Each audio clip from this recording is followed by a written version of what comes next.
People of the gathered assemblage, how are we doing today? I'm doing pretty good. Could be better. A little tired, but other than that, pretty good. Excellent. Well, there's always room for hope, which is a good thing, and doing pretty good is always a very, very good thing. How was the last week for those of us who met last week and those of us who didn't?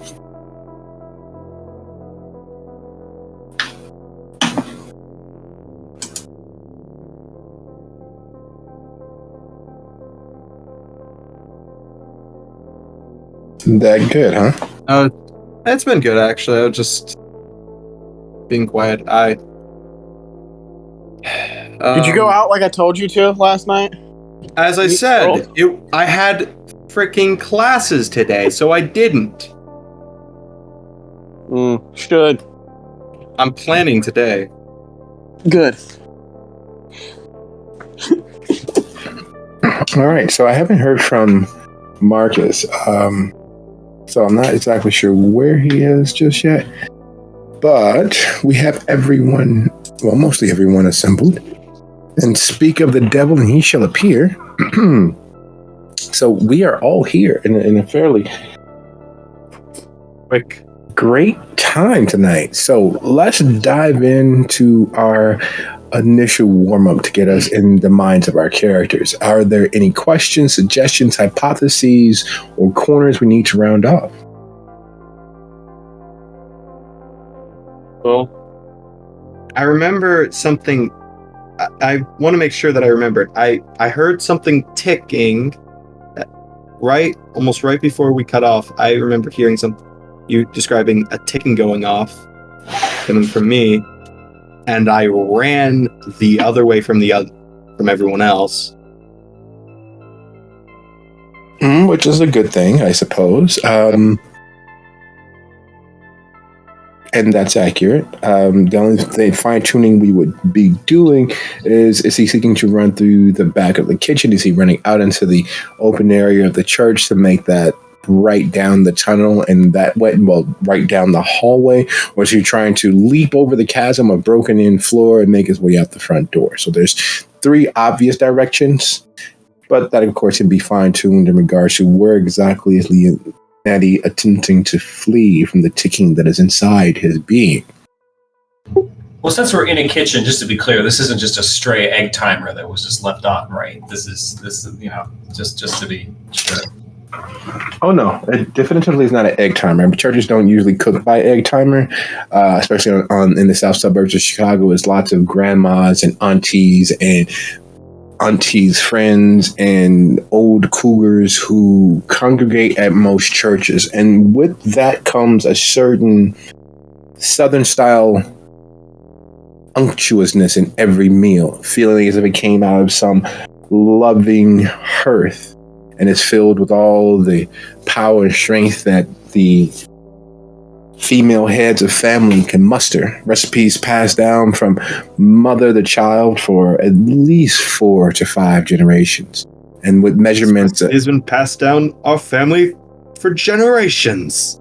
Mm-hmm. With measurements like a dash of this, a taste of that, a pinch of this, a little bit of that, to color, to taste, just about right, a sprinkle of this, nothing that has anything to do with either American or non-American standardized measurements. No cups, no teaspoons, no tablespoons, just artistry in motion. Love in a pan. But speaking of love in a pan, now that Leonetti knows that he is ticking with all due insistence, with Ben having snatched up Mason and run towards where the van was, which would naturally assume the leaping over of the chasm created by Duma toward the front door, with Duma doing a 3-point splash down into the basement through the open crevasse that he created, with Marcus assisting Ben in getting out the front door, and with Mason trundling along as if his name was Bernie. Are there any other questions? Any things I can do to help put you into that state of abject, clear, concise panic? Your code to remember, the hired gun brought along by Mason, has something ticking in his chest a few hours after the warning from the Chantry of Gary, denoting that there was a ward placed so long as he was on their premises for whatever it was in his chest, whatever it was in his being. You guys are miles outside of that ward. You are miles away from that moment. Because I know you said you were starting with the running, but you had already posted an open play, having gotten to the van and Yeah, you guys moved a bit of pace of where I was planning to have you start, and that's fine. But that's one of the reasons why I let you all know that we would start with the running, because there were several roles. Because in the course of escape, there's one defining factor. Everything should work according to plan. Everything should work as it was meant and intended to. However, you are leaping over a crevice created in the floor. The structural integrity alone puts everyone at a risk. The fact that you're carrying a dead to the world corpse with you also factors in. And two people trying to do one thing at the time to make sure that it is as efficiently done as possible is also very difficult. So the reason why I had not posted a denouement denoting that we would be continuing the scene was because I was hoping we would start mise en scene with the action at place, because we did leave with everyone fleeing and flying. There were certain determinations that needed to happen. Namely, there is a ticking in Leonetti's chest. There is the understanding that there may be something viciously violent about to happen to his body. There are several ways that a kindred dies. The most efficient and easily managed is simply locking them on a rooftop with the sun cresting the horizon line. There's also fire, though that is a difficult thing to manage for most kindred. And then there's the third, the one utilized by Sabbat packs across the world, the one utilized by skilled archons and justicars, the one often used for its theatric nature by most princes and some barons, and that is separating the head from the spinal column, separating the head from the shoulders. Beheading a kindred is the third most reliable way to ensure that final death takes full hold and control over a kindred soul.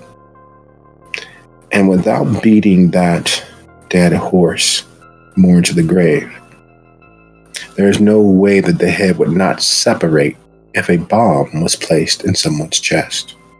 There's no way, no viable way, that if that bomb, as it is expected to be, goes off, that Leonetti will not survive. There's no Hail Mary if that bomb explodes that would keep Leonetti this side of eternal rest, or in the case of someone as violently trained, eternal torment.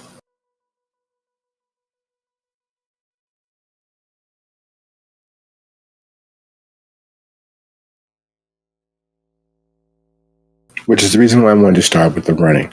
It gives opportunities for a multiplicity of choices that lay there with that understanding. That is the real, earnest truth of it all. And while everyone else is aware of that aspect, and Leonetti takes on the insistence of not being near his coterie mates if and when this bomb explodes, there's a very real fact that that may have been what was intended when the offer to help humanity was offered to him. That very well may be the intent of, are you willing to help humanity? to turn him into a weapon of mass casualties for a multiplicity of kindred.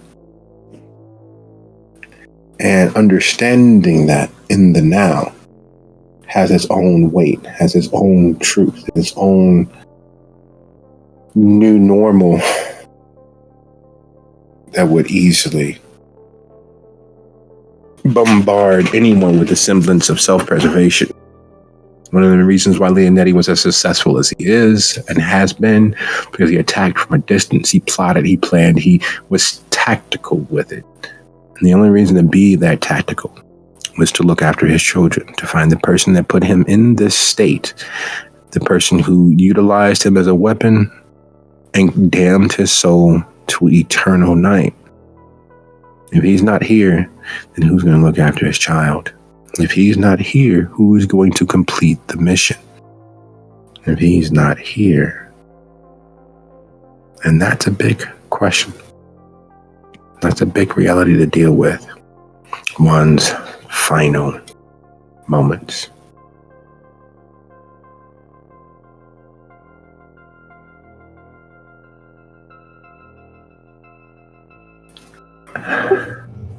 Yeah, it's pretty intense, but it's unfortunate that it's like that, because I think if the situation were more calm, Duma would maybe try to understand the solution to this. But when he hears the ticking, there's just an instinctual reaction to just flee. It's something that just triggers in you that isn't something you can consciously control in the moment. You just have a feeling that there's going to be an explosion imminently, and that's just the end. That could be the end of a story just from that.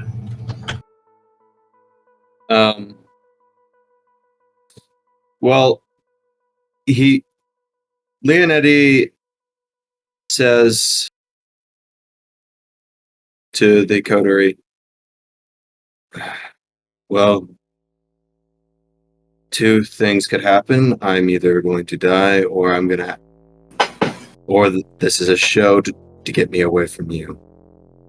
Those are the most likely options. So I can either leave and take my chances with the humans. I've been too fond of them. Or this is probably the dumbest idea I have ever come up with, but it is the best chance of me actually achieving my goal. Someone try to take this bomb out of me.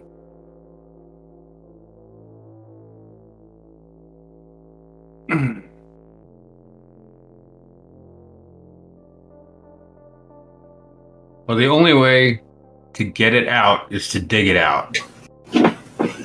And we're talking about unsettled right here on the floor of surgery.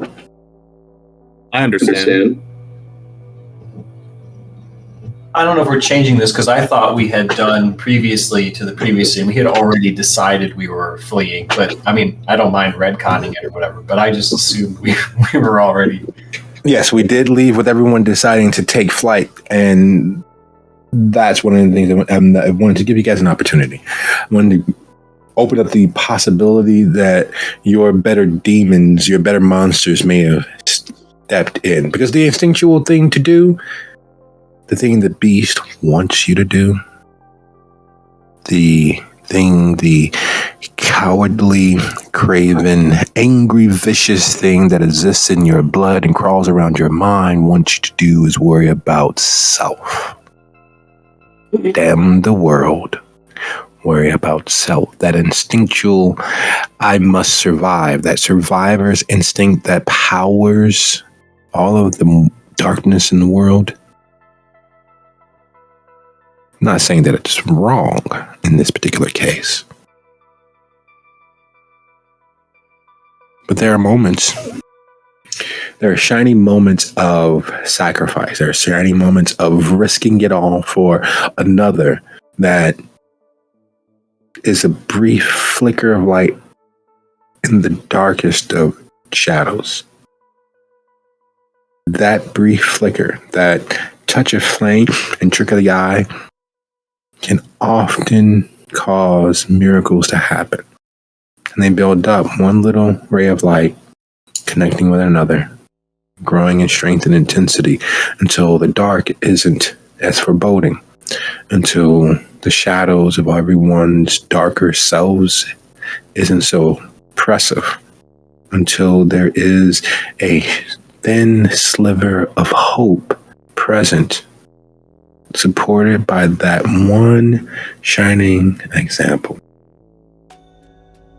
But all the same, with questions answered, with our state of affairs being as they are, I'd like to thank you all for sharing this time with me. This is officially Steel Hearts, Rusted Souls, Season 2, Epilogue and Finale. Hell has a voracious appetite. And as stated when we left our coterie, the instinct for survival was strong. Everyone was fleeing or preparing to flee in their way. So, to bring us where we are with steps in the offing, with Ben lifting up Mason to make that sprint, with Duma preparing to dive into the basement as if he is slipping beneath the waves of an ocean, with Marcus attempting to help lift Mason and get everyone out to the van, with Leonetti deciding to sacrifice himself for his coterie, and Mason being trundled along with the stake slowly leaking its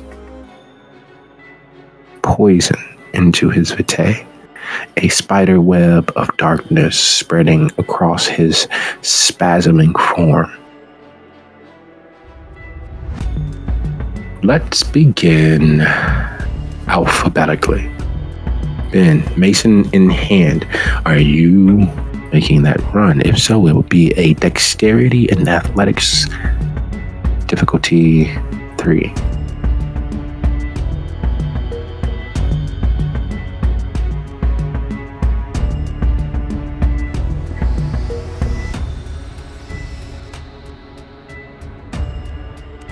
I have celerity. Would that help? If you have, I believe it's prowess. Prowess would help. It's more maneuvering. Do you have I forget what the name of it is in the moment, but if you have the traversal of whatever it is that gives you a level of success against all athletics rolls? No, that's in a cat's grace.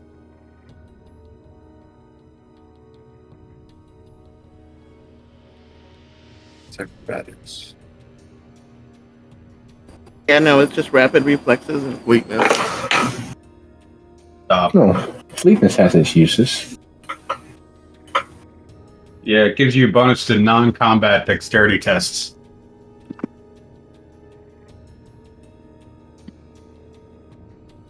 I mean, it's a dexterity test. I'm trying to stay on my concentration. Okay, so you get an additional 2. That gives you an additional celerity level of die to your die pool. And while that roll is made, Duma. I suppose just to make things more interesting, I think Duma's going to stick around, and he's going to try to diagnose the source of the ticking within Leon. I mean, it's within his chest. I'm assuming it's in his heart. Is he able to understand better where it's located in his chest just from being proximally close to him? So you're going to try to attempt to diagnose where the ticking originates within his central cavity with or without surgery. Are you going to stick your hands into his chest and crack open his rib cage? That might be the solution if it sounds like it's shallow enough. Duma does not exactly have finesse in this area, so There aren't many options, honestly, but that is one of them. Okay, well, barring his reticence for doing the most visceral, and barring the natural mess that might cause, how would Duma seek to do so? Is he going to put his ear to his chest? Is he going to attempt to use a cup to magnify the sounds coming from inside the man? What is he attempting? How is he attempting to do so? How is he attempting to gauge where? This is a ticking. It is funny because La Sombra technically, let's see, that's only with like phones and things that causes them to short circuit. It would be funny if I could interact with a mechanical bomb and cause it to fritz, but that would maybe make it explode too. So I don't know. I think he would just put his ear up to his chest, or at least close enough to it. If Leonetti's like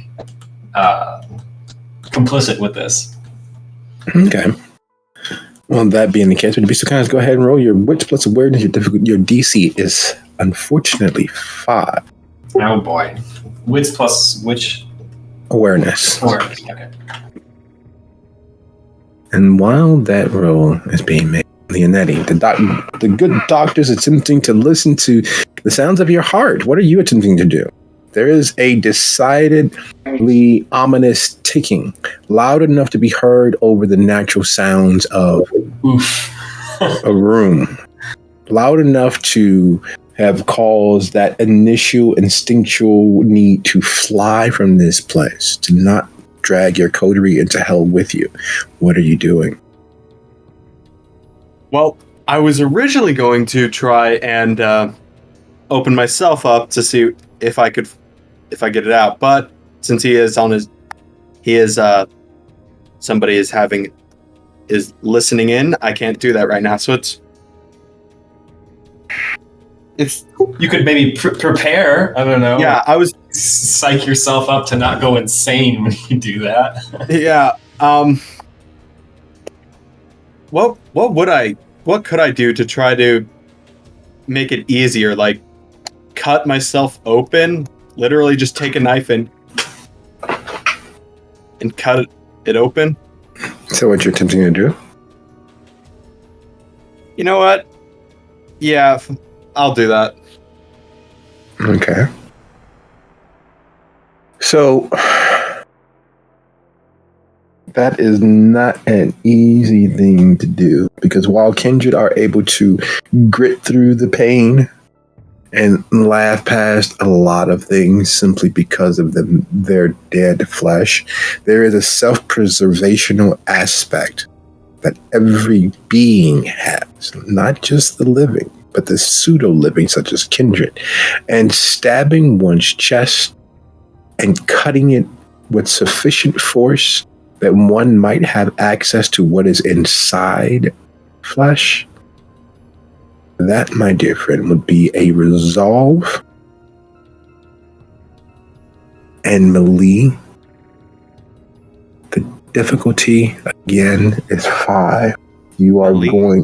What is that? Resolve and... Melee. Oh, Melee. Okay. Oh, I actually have... What is the difficulty? 5. Okay, so... Possible. Not liking my odds, though. And If you have potence, it'll help. Technically, I have prowess at level 2, and I have dot in melee when my strength is a 2. So I mean, I could technically. I do have potency, so I could. So could I? Wait, I can use potency to increase that. It increases strength. I'm trying to remember which one it is. Yes, but he's literally fighting against the urge to live to do so. While the drive behind it is to survive, that's the reason for the resolve. You have to be firm of mind to cut and crack open your being, exposing everything inside you to the outside. I can't succeed. I mean, I would have to be able to. I'd have to have had a crit and a success if I want to try that again. So I had failed. Wait. Sorry. That's wrong. Oh, wait.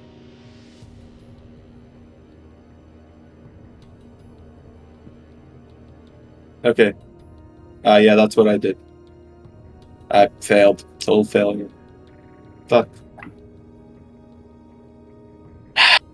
Well, let's see what happens.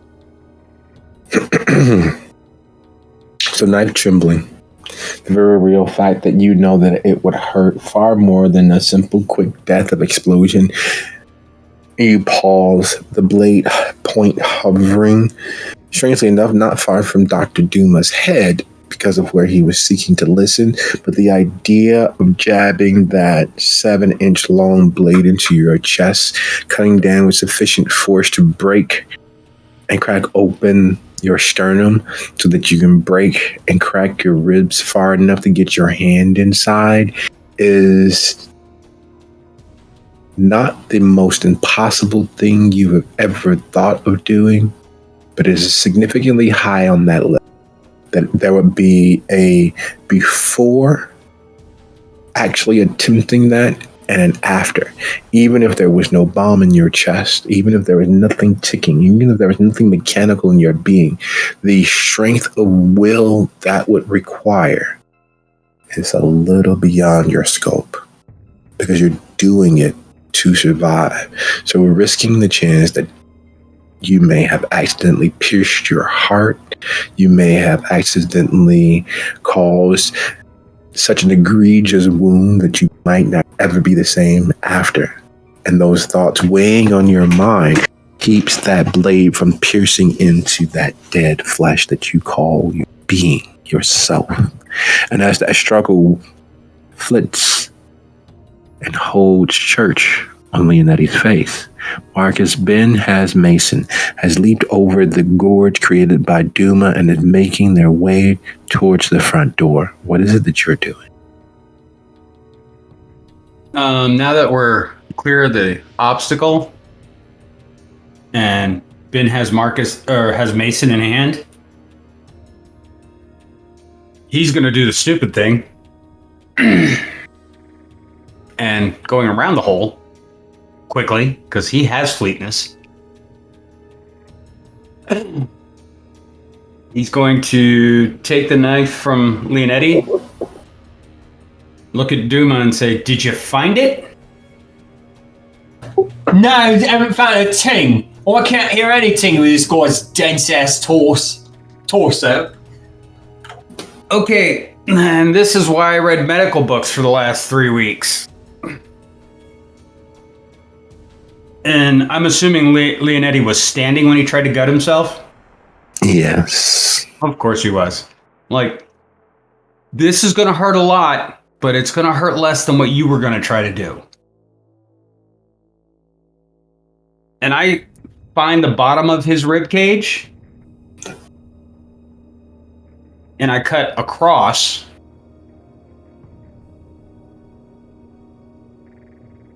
So I don't have to go through any bone, because medical texts tell you skin is less dense than bone, and MASH will tell you that you can reach up underneath and without hitting any major organs with the knife. So, yeah, Leonetti's about to yell at me a lot. Would you be so kind as to roll your dexterity plus medicine? Dexterity medicine? Yes. What do I have? I have rapid reflexes and cat's grace. Crap.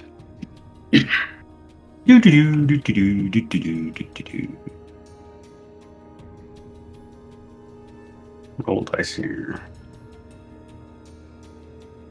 I knew taking medicine was a good choice.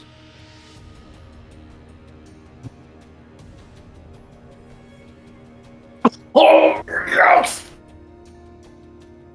I am the man! There are worse things.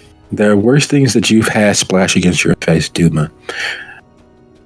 This, considering where you know it comes from, is not nearly as bad as you would have thought. There's a certain sweetness to Leonetti's vitae, a certain wild recklessness. It's like drinking down a snifter of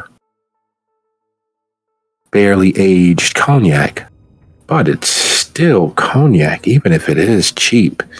And as the vitae splatters along with most of his innards sliding out of him due to gravity, even dead, nearly atrophied extensions of the rope that are his remaining intestines has a certain moistness to it, a sucking slickness that causes it to ooze out as if it is made of all the kids' rage in the early 2000s, homemade slime of various consistencies, from the droopy, goopy to the nearly solid masses of slime. That's what his innards feel like as they splatter out, sliding past your face as you were listening for that ticking, ticking, ticking, ticking, which grows louder as the opening is created by Mason. Now, Marcus, sorry. Now, there are certain things that come with being dead. One of those is, well, the organs begin to atrophy. They are smaller, but they're still there. They're still lubricated by the vitae coursing through Kindred's being when needed, when they rouse the blood for certain mystical actions. Watching as Marcus slides his hand in, sliding between the lungs that are no longer used, past the pseudo-beating heart because the vitae must still flow, there is something decidedly cold. It feels as if you're touching a frosty machine that has been in overdrive for several years. It's the cold condensing coil of a central AC unit. It is cold enough that you're surprised that Leonetti wasn't impaired. And it's growing colder as you wrap your hands around it. Now here's the question. Knowing that it shouldn't be there, knowing that the placement of it seemingly hovering in his chest denotes that there are various miniature pylons and cables holding it in its place, do you simply tear it out?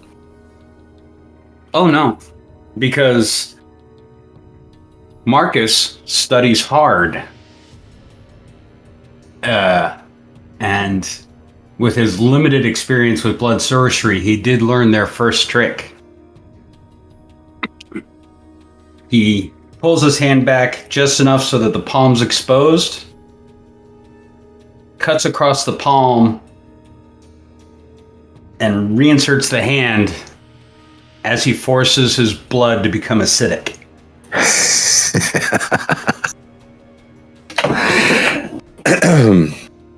And would you be so kind as to go ahead and roll for your corrosive vitae? And while that is happening, then you've made it out the church and you feel as Marcus apologetically slides away from you, leaving you with the convulsing Mason in your arms, the stake growing darker by the moment, the veins spreading across his flesh, visible from his tastefully open shirt,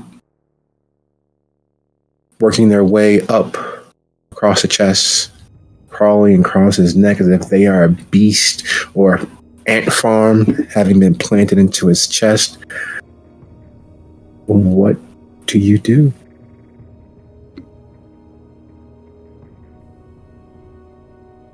I've already kind of realized that the stake is a source of a problem. I don't want to chance to even get in any further because obviously the veins going as fast as they are, he wouldn't make it to get help. So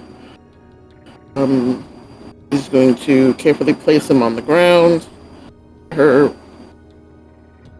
non-dominant hand on his chest so that she doesn't break his ribs when she pushes down, and using her stronger hand, yank the stake out. Excellent. Would you be so kind as to go ahead? Strength and occult. Or if you don't have a code, your strength and insight. There is a mystical property to what was done to Mason. When Nigel stabbed the man, he claimed to Leonetti and Duma that this was a heart-seeking stake, that it would seek out the center of his being, and if things went wrong, would ensure that when it faded, when it melted into nothing, that so too would Mason.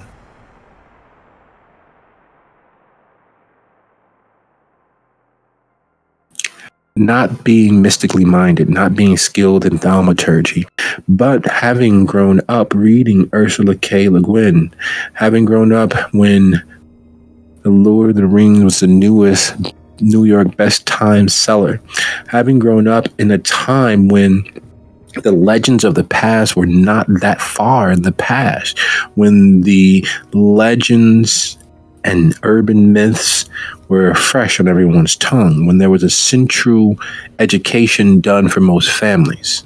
And with Ben's family being what it is, a connection of two different cultures, a connection of two different myths, she knows there is a question of equivalent exchange. She knows that there's a power in it. And in the doing, in the risking, she goes in fully aware that removing this will be no small cost to herself. From the hail of bullets that she's absorbed from Mason, to putting her mental existence and her potential immortality on the line for Mason and her coterie, for shouldering the responsibility of the independent free kindred of Gary, for being the mama bear to her group of kindred. She knows there's a cost to everything. To weather the storm requires willing to shoulder the pain. She grips the stake and yanks with all of her might, understanding that there is a cost. And as it tears free with an annoyingly loud, moist sucking, she realizes that her palm is splintered in the bits of dying wood, that whatever thaumaturgical spell utilized for this is now part and parcel of her for how long she's unsure of. But she feels it's burning its way into her being, small bits of the sun sinking into her flesh.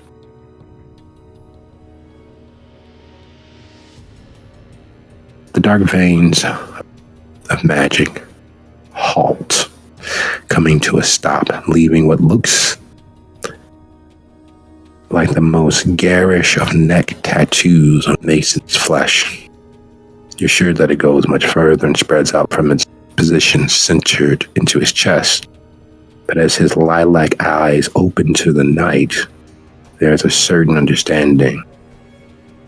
And whether it was a fair trade or a good deal has yet to be seen. Mason, your eyes snapping open. The last thing that you actually remember was the large bear-like man, Nigel, smiling and moving forward with his hand. A pain exploding in your chest, and then nothing. Now, having been tortured before, that's not normal. That's not regular. That's not how things work at all. As if someone is cheating the system. Fucking dare they? And then you see her face. Her pained, expressive face. You see Ben looking at her hand as if it has some monstrous claw or red letter. What is it that you do?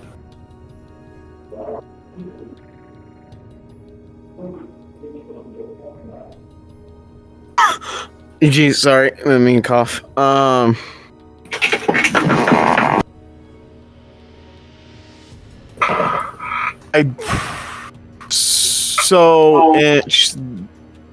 Steak's like eating Ben, like that's basically what's happening.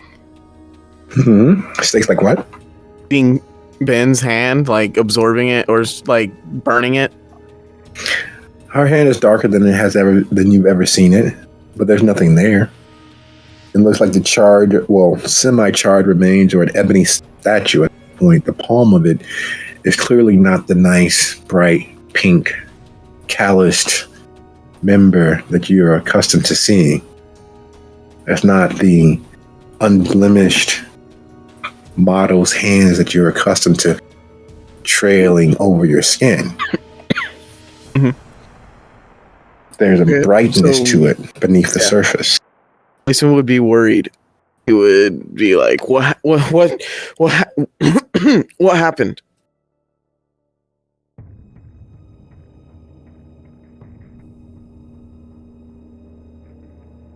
Mother was here. She's very mad. I think she set this whole thing up. She wanted you back. You weren't supposed to be staked, so you're supposed to be detained until she could get here. The asshole get into his own hands. He killed you. Killed him for it. In killing him, we activated that fucking stake that was in your chest. I had to take it out. And now, pretty sure it's poisoning me. Just another day or Tuesday for us, I guess. Guess. The others. Oh, and by the way, Leonetti has a bomb in his chest that's going to blow up if they don't get it out. So we might not want to stand here. Wait. Right. Of course. Yeah, let's get the hell out of here then.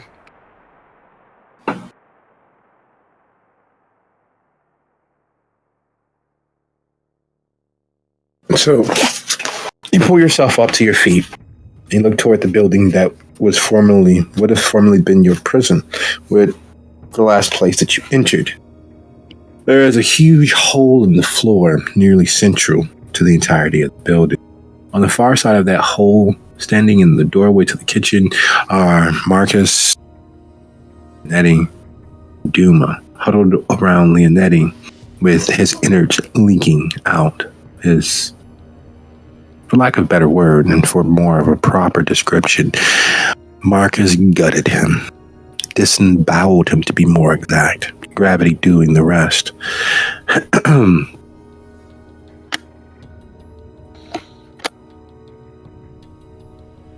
Now, rousing for Voracious, I'm sorry, my note screen just went to sleep on me. It's refusing to wake up, so I don't have the mechanics for that.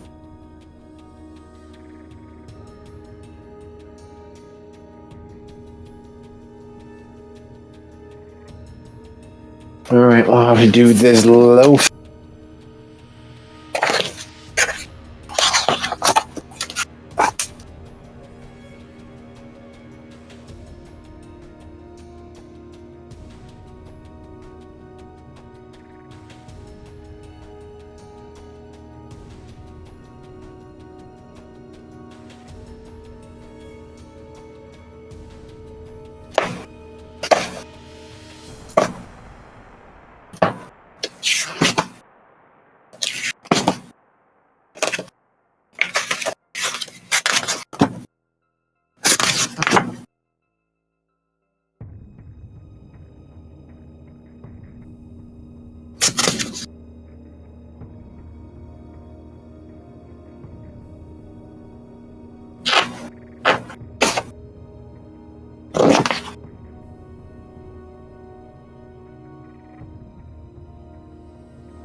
Oh, that's not good. All right, so as Marcus reaches his hand into Leonetti's chest cavity, this second time, having slashed his palm open, the sizzling that begins erupting from inside Leonetti's chest cavity seems as if the world is short-circuiting within him. What do you do? Is Leonetti struggling or thrashing? Do I need to hold him down, or does he look like he's losing so much blood that I would maybe need to replenish it? Well, he's not losing more vitae than his system can handle at this point because he didn't rouse anything. While the vitae is in the organs and oozing out of him, there's nothing that denotes him being paler than usual. Unfortunately, as one of the kindred that rarely rouse, he's always pale. He's always monstrous. He's always dead looking. So there's no sign of difference in that. But there is a toaster being dropped into a bathtub in the center of his chest that comes with a certain amount of spasming and moving and a certain amount of inherent pain. The look on his face is one of, between being disemboweled and then having an appendage shoved into a space where it was not designed for. Even with the atrophied internal organs, that is considerably more painful than one would possibly expect, because a good portion of that pain is mental. Watching someone put their hands into your being causes all sorts of issues. Right. Duma could try to restrain him to keep him from spasming and maybe messing up, what Marcus is doing, but I don't know that that's that useful. But that's the only thing I can conceivably think of to do in the situation, because it seems like everything's as under control as it could be. That's the only thing I can possibly think of doing. Unless you have any suggestions that you can give, but I'm not expecting you to, but that's literally the only thing I can think of. Okay, so you have a front row seat to the most invasive surgery you've had the opportunity of witnessing. And as you attempt to offer your strength through not just restraining touch, but just being there for this moment is hell on the nerves. You know that if Marcus is not successful at whatever he's doing, that the blast radius will at least be the entirety of Leonetti's body. And while most people don't consider it, bone is one hell of a shrapnel attack. It is one hell of a damage to dead flesh, let alone living flesh.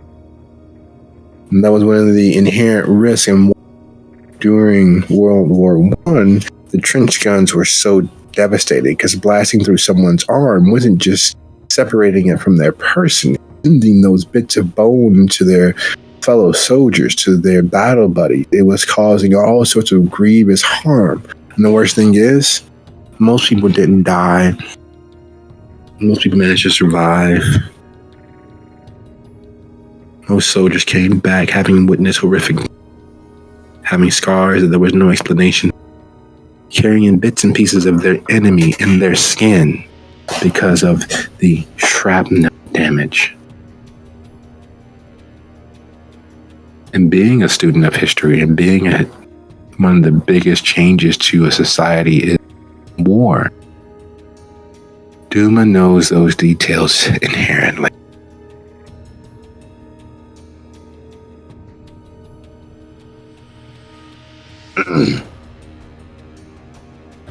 Duma will definitely restrain and just stay there. He has sort of a, determined look on his face. There's no road but this road, friend. And, trying to give him some kind of support while he tries to keep him as still as possible. Gritting back at the pain, he looks up to Dr. Griswold, and says, "That's the first thing you said that actually made sense." All right, I'm letting go. I'm leaving. I said I'm out. All right. Well, as Marcus manages to get his 7-pound arm up into your chest in a space designed for less than 1 additional pound of matter, it is literally putting more in to his chest cavity than should be there. And the sizzling and popping and the coldness spreading is at the very minimum unnerving. But unfortunately, Nettie's never been one to give just the bare minimum.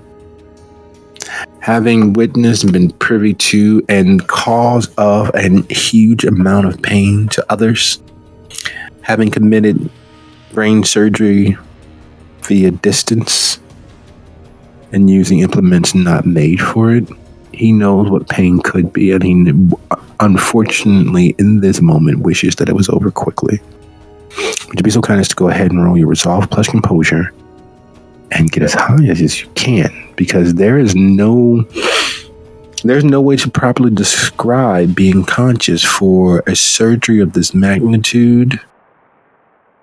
There's no accurate way to put you in the mindset of having something foreign inside yourself, put there by someone else's hand, being removed by someone else's hand, knowing that there is no way, there's no survivable way of whatever is going off inside your person.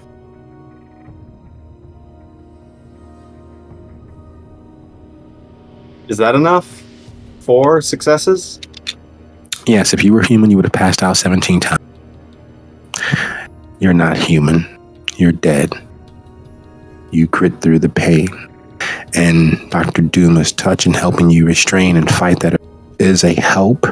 But the truth of the matter is, even as dead as you are, it hurts like a motherfucker.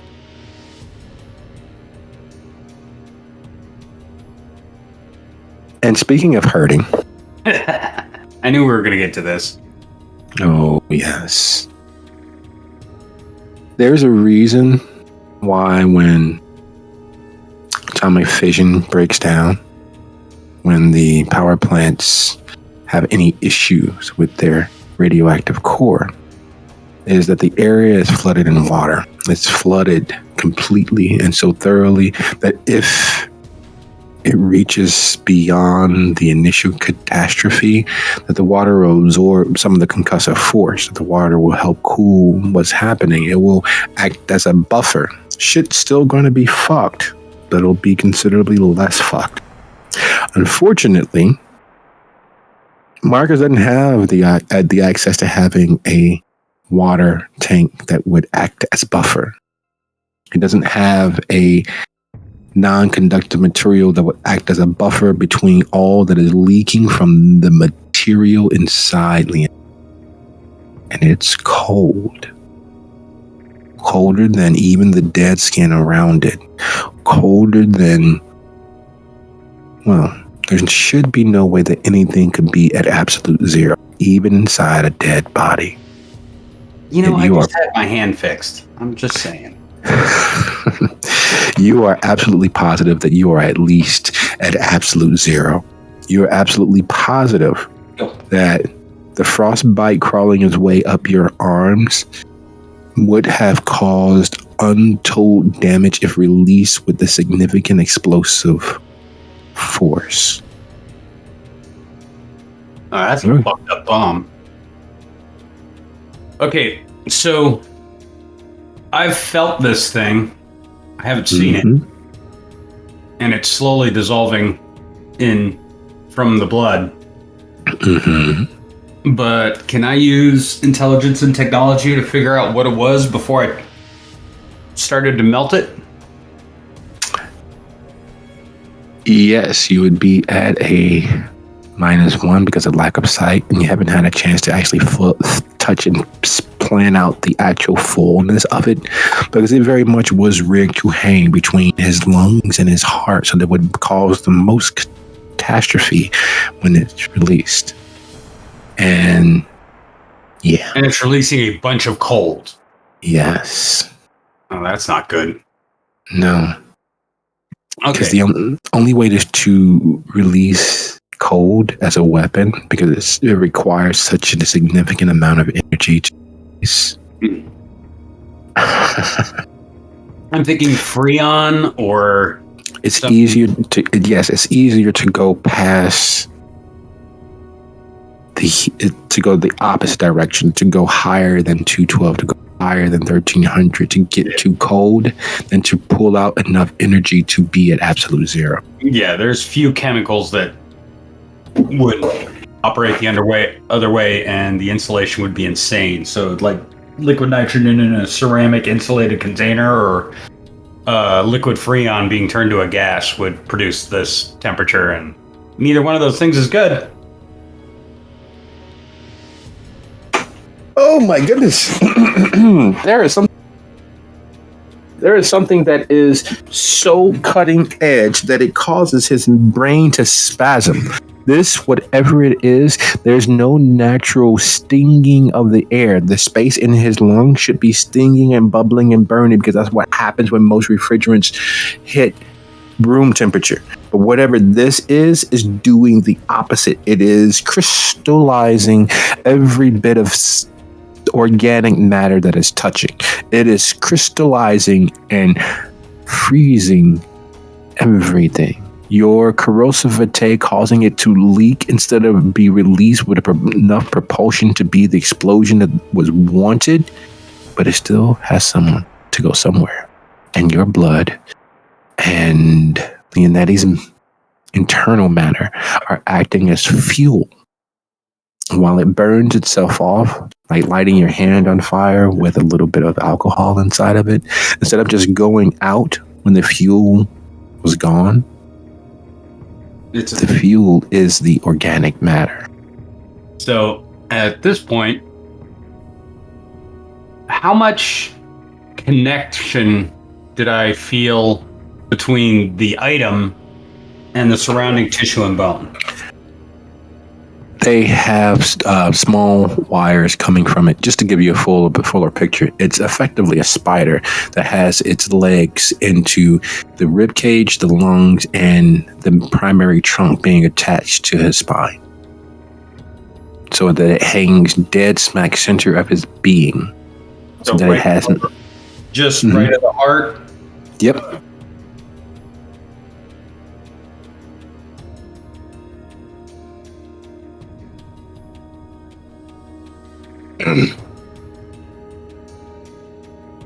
Is a vindictive, cruel weapon. Lucky for both you and Leonetti, you're dead. The true effects of it are minimized by levels, by multiples of levels. If it can do so by utilizing dead, cold flesh as fuel, imagine if it was released in an area where there were living, breathing, warm individuals or even animals around.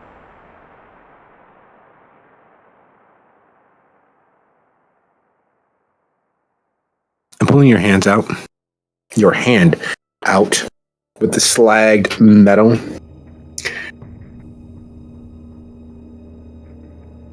Rhodium is a mineral, not really a metal. And it has a very high melting point as far as most minerals are concerned. Can you hear me? Yeah, my internet crapped out on me. Oh, wow. I'm sorry. My phone now. Okay. So rhodium is a high heat melting mineral. It's used in all sorts of small things. It's processed as such a value that it is singularly the most expensive mineral on the planet. We're talking pure rhodium. Oh, god damn. Yes. It is used in all sorts of application. It is far more expensive than diamonds, palladium, californium. It is no small investment to cause this much destruction. Mm-hmm. So the item was suspended just right of his heart, behind his sternum, between the lungs, right? Yep. With a trunk connection back to his spine, but little filaments running out to surrounding tissue and bone. Yes. Oh, this is going to hurt a lot. I'm going to grab it so that I hold on to it and surround the fibers heading back to the spine, because that's the major connection. Is it wires or is it like a screw and pipe? It's roughly a screw-in pipe. The pipe being so small, it's a wire, but it's a firm. But it's tight. Yes. Okay, well then I'm going to burn Vitae into strength and yank that fucker out. Your Vitae having done job, it's end result. As you pull it out, you know that if you had not done so, if you had not weakened it with Vitae, there was a good chance that instead of just bits and pieces and small slivers of his ribs and spine, that you would have torn chunks. And even dead, there's a certain pain to be described of having your bones broken and torn in large portions. The mangled mess of machinery that you now hold. The one thing that was not destroyed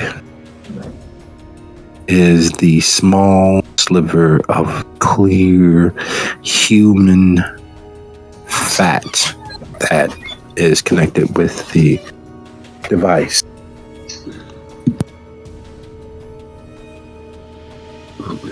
I'm going to yank the fat loose, because I'm not sure that's a part of him. That may be part of the installation. I'm going to peel off the fat and throw the device. My hat.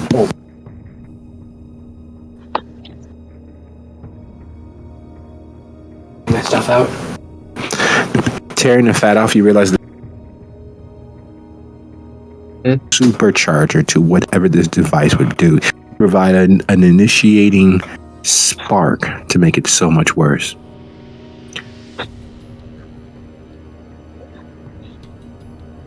And somehow, the human fat isn't dead. Oh. I didn't need to hear that. Mason, having expected an explosion of some sort, and Ben having expected an explosion of some sort, the fact that the building is remaining and there aren't any screams of pain, what is it that you all do as you all have rounded the van and gotten in and getting ready to, and before realizing that Marcus has the keys? Oh. Shit.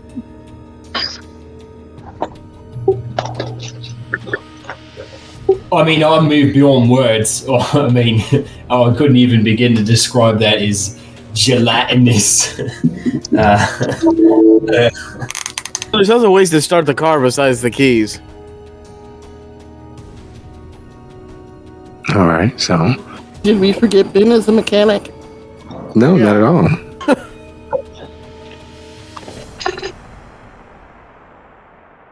While you deal with them, I'm going to head downstairs real quick.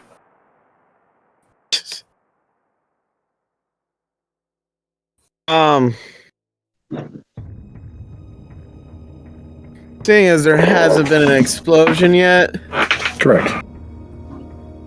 Mason kind of wants to go check in there.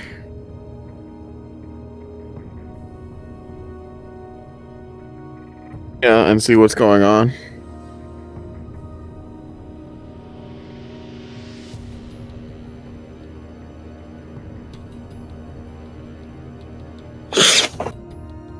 So you two are at the van. What is it that you guys are doing? To steal your van, your rental, or are you going to go check on your associates?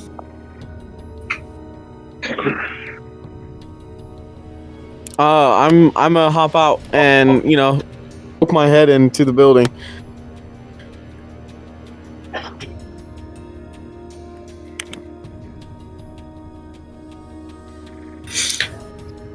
Venus being to look very, very annoyed because there are still killer birds flying around somewhere outside, and 2 whole churches that now know a friend is probably dead and we need to get the fuck out of here.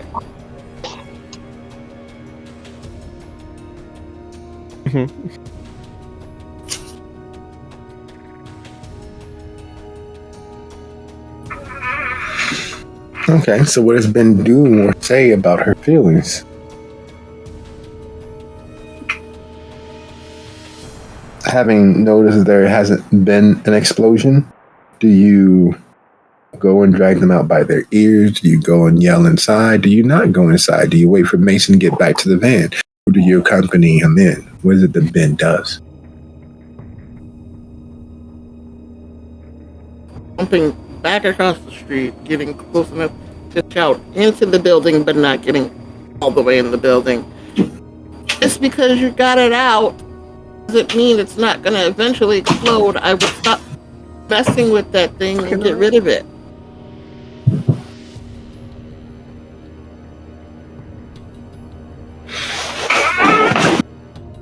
Hearing Ben's voice, Duma, Leonetti, Mason, Marcus, what are you guys doing?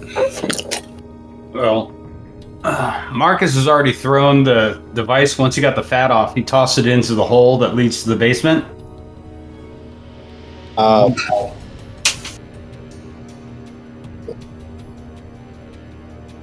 Yeah, continue, sorry.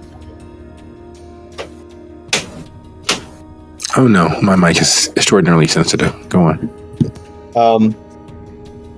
Leonid is trying to get his guts to stop falling out and figuring a way to, close his cavity up.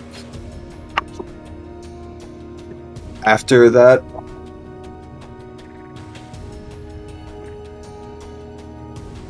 though, if he had some string, I doubt he would have any string or needle, and he probably wouldn't be really good at it. So how would he be able to do it? Mending. Craft. The skill is craft. But you need tools of some kind. Yeah, I don't have the tools. Yeah, you may be down to carrying 21 feet of desiccated intestine until we get to the van. He's just gonna be all floppy.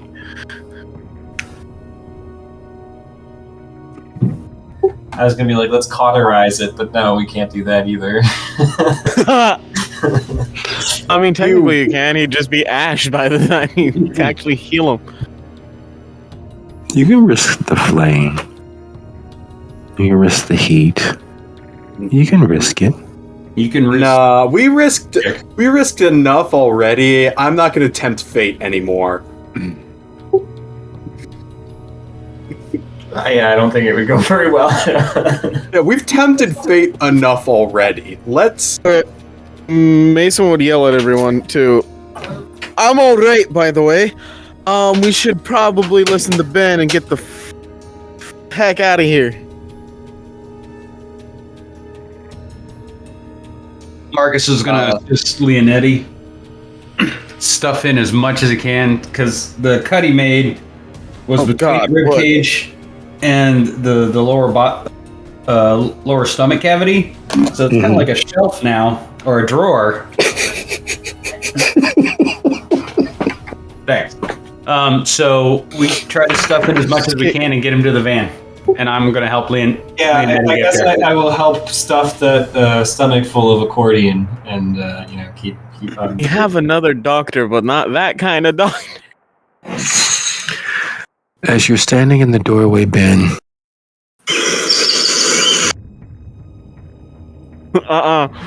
I did not just hear birds. Oh, we gotta go. We gotta freaking go. The birds are coming back. Do you mean the birds are coming back? Don't worry about it. But if you help me get out, it would it would solve our problems. I am literally gushing out my insides. It is hard to move fast when you're worried about losing your organ. Mason runs over and, tries to help the new Nosferatu. So we are negotiating around, not through the circle, staying away from crumbly bits and such, and moving Leonetti in the van direction. There's Lift him. Let's go. None of us can lift him. Actually, I might be able to lift him.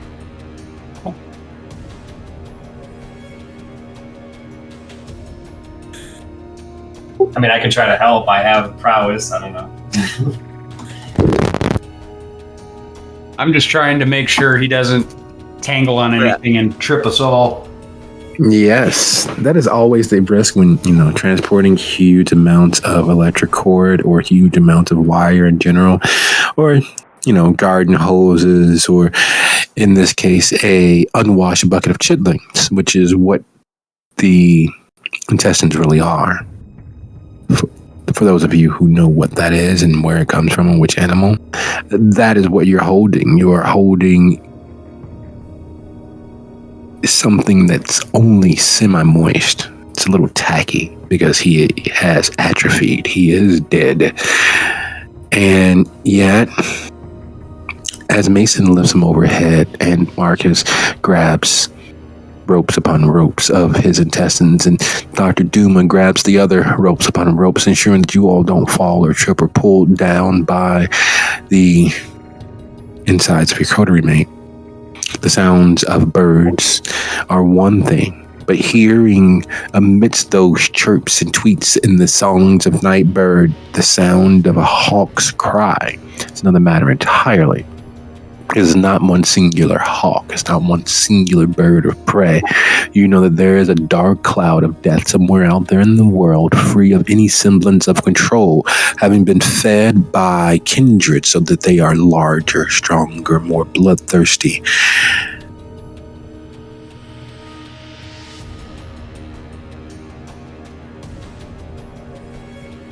And the race begins. Yes. I need you all to cumulatively roll your dexterity and athletics and any applicable discipline. Your group total is 20. You have... You're right. Yes, your dice do count towards the total. If you all do not reach 20, the myth about sharks smelling blood up to 10 miles away, while untrue, is not so much so for birds of prey.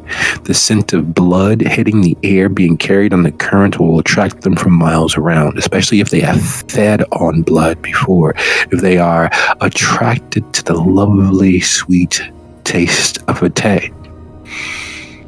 That doesn't make sense. These are creatures of the most cruel imaginings, wreaking the dark arts on something living, forcing their minds towards one singular goal, and that goal is the destruction. Remember, I have a question. It's dexterity plus athletics, right? Yes.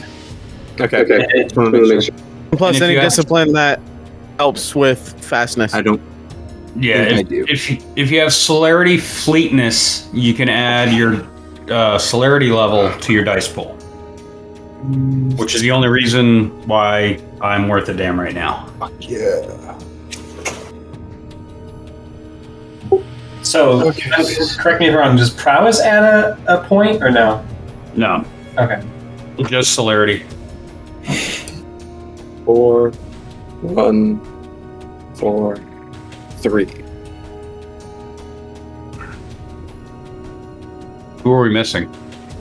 Just me. I'm trying to think because I literally have just 1 in dexterity and 0 in athletics. I'm trying to think of what I could do to. Don't feel bad.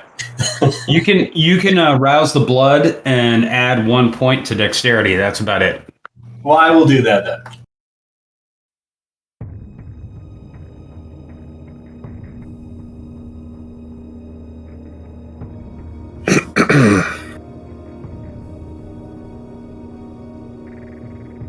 All right.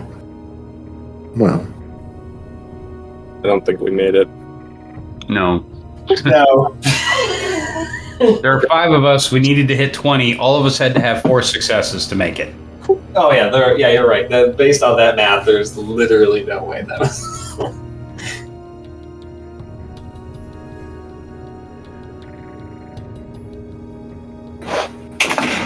all right. So those of you with fortitude, you, if you have your fortitude high enough, you will utilize that total superficial damage from the initial swiping storm of the cloud of death that descends from the sky. Heaven. I think that I might die here. There are birds sweeping out of the sky with every intent to divest you of your continued immortality. They're clawing and pecking with their beaks, swooping away with bits and pieces of dead flesh, bits and pieces of Leonetti, the soft, warm, gooey center of his being.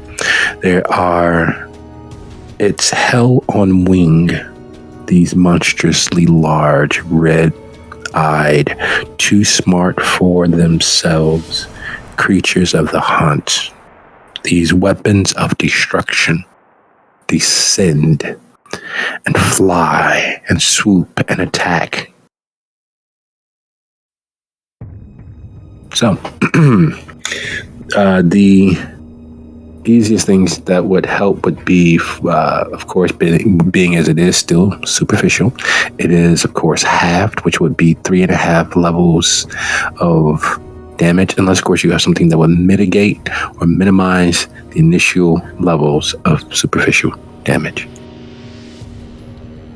Fortitude. I don't think we would have much, so what do we have?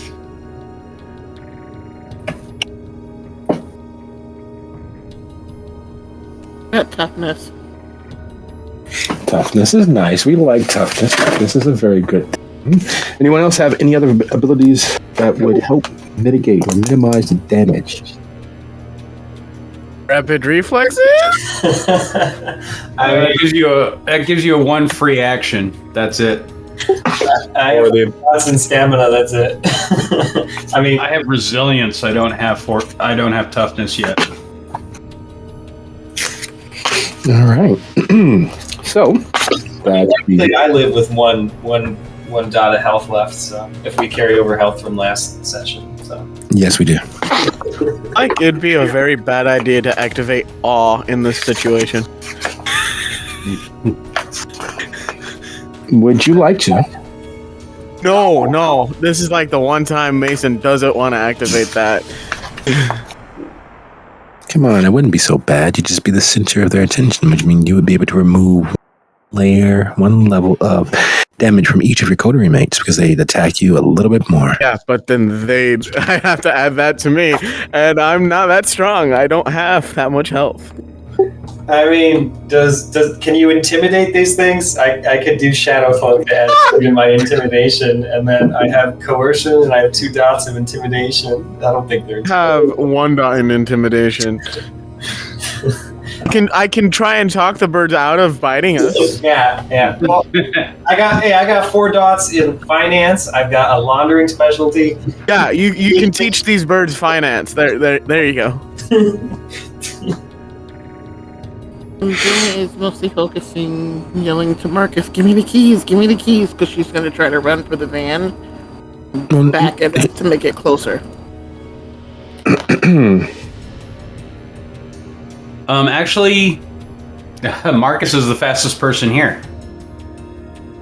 So, after the initial hit of birds... Oh, no. It's not so. It's not something so neat that. No, this is a feeding frenzy. These are sharks of the sky. As they rip and tear away bits and pieces of you all, others swoop in, taking their place. And just as they swallow those gobbets of kindred flesh, they're back again. It is a continued, consistent cloud of death circling in and around you all. Now, the understood of your actions being as there was a goal in mind, making it to the van. You all were brave and strong enough to not stop moving. Working together, you are able to suffer the malicious slings and arrows, claws and beaks, and the claws are in fact full-on razors. Some of them have claws wider in reach than your forearm. Others have beaks that are hooked and just as sharp, designed to tear and rend. And they've been given the undead benefit of strength. These monsters of the sky need to die. That is the end result of your pain. As you all manage to get inside the van, slamming each door shut, having missed portions of your being, having suffered with this continued harrying, and looking as if you've been through the worst bar fight ever. Gouges of flesh missing from face and ears and shoulders and chest, some legs. Leonetti with his lower portion open. Though the good thing is, if there is a good thing out of this, that excess of 21 feet of intestinal matter is roughly about 17 feet at this point. Most of it's been bisected or trisected or just simply torn asunder. Bits and pieces of your flesh, of your arms, your clothing, torn away and stripped into the sky, swallowed with the sweet, sweet kindred flesh that they would kill for. And did attempt to do so. As you sit in the van, you can feel them as they dive bomb the top of the van, leaving dents alongside of it. For all of their intelligence, they are still animals, so they don't think or haven't thought to try their strength against the glass just yet. But they dive bomb the hood of the van. They dive bomb the side of it. Their claws rake and peel at paint. And they look into the glass, thinking it is just as solid as the metal that keeps them from getting to what they want, which is you. Clutch, first gear, gas.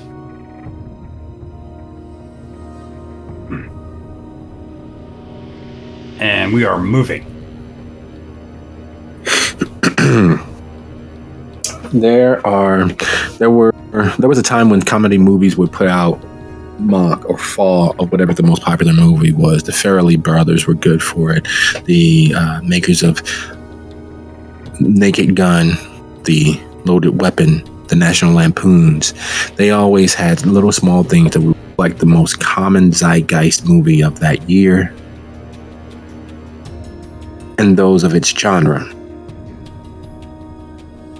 In every cop movie, in every action thriller, in every over-the-top, balls-to-the-wall, adrenaline fest, there's a scene where the heroes are chasing or being chased by something. There's usually some athletic flourishes and stunting involved, cars crashing through windows or buildings or planes swooping and diving around each other.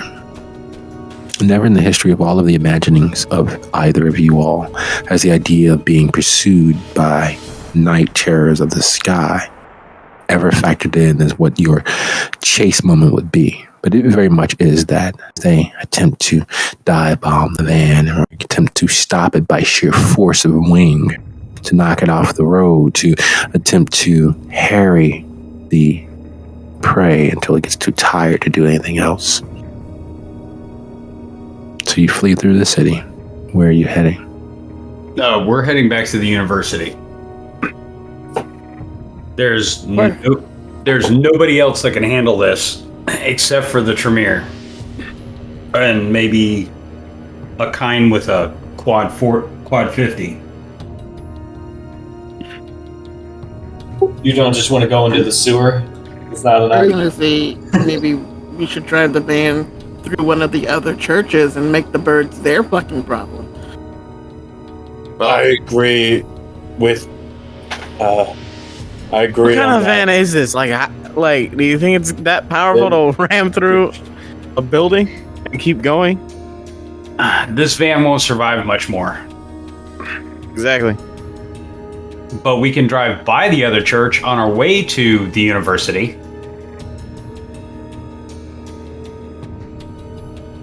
I said we do that. So, Wouldn't do that be a masquerade violation to just lead them to a building like that? wouldn't be it wouldn't be our, Schmeetels. it wouldn't be our violation. So whoever created the birds would suffer the effects, and the person who created the birds is probably the one that we left dead in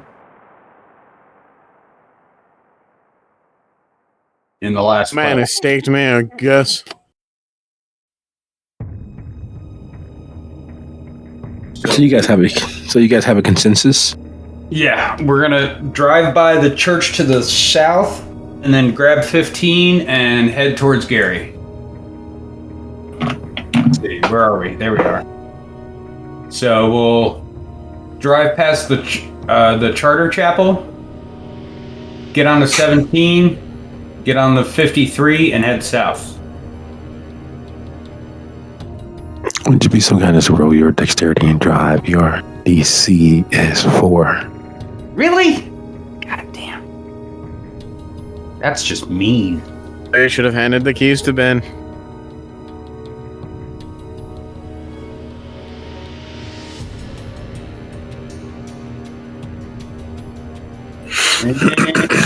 Willpower. God damn it. You drive past the church, and it is clear that these are the last of these beasties. Marion's driver and Leonette, a good portion of them, you all popped off a few and tore wings and broke beaks and left them for dead inside the church. But there's a unfortunate strength that comes from knowing that you are fighting for your very survival. Continue the distance, that this is it. It is either a make or break moment. That realization and accepting that fact often, especially in the animal kingdom, causes a small resurgence of a will to live, a vitality that can change an environment. And this is the first time that they've been free in at least a decade. Free to hunt, free to kill, not set to a task of destroying something, not released for one night of one portion of a night. No, this is true freedom. This is their last hurrah. They understand that they are dying. There's not enough of them to continue to propagate their species, and that species is death to all. So as you all swing by the church, realigning them, hoping that there's a chance they would set upon the neighborhood here or find one of the other cohorts. You're right.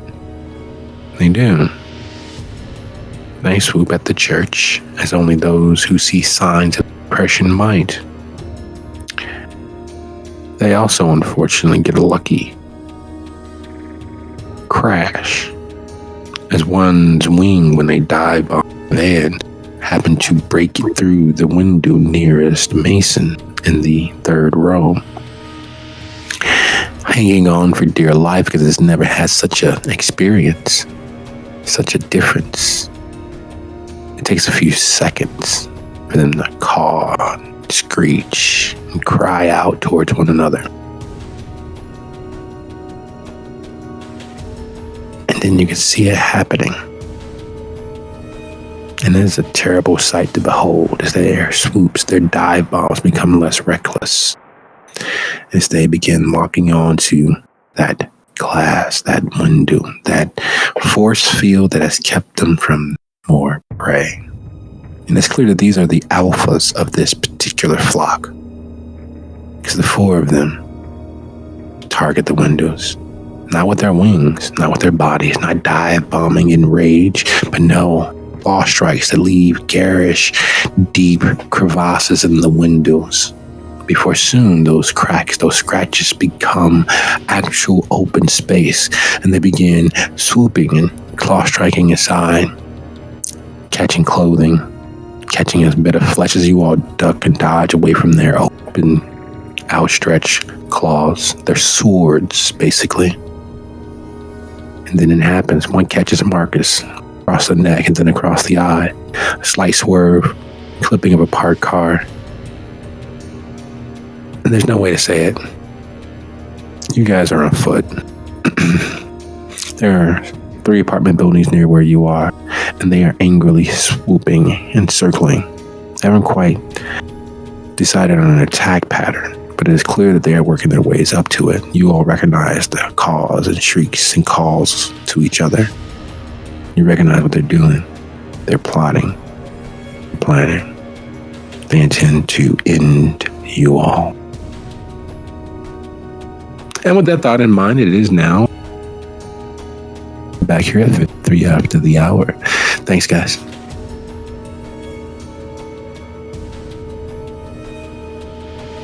God, it's obvious.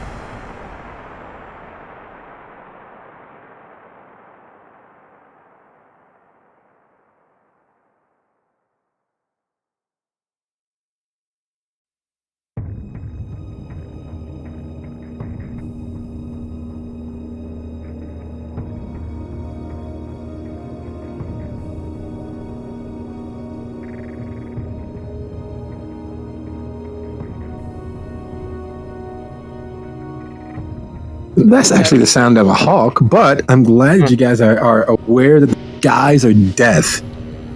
But as you all beat feet and make plans on the fly, everyone back?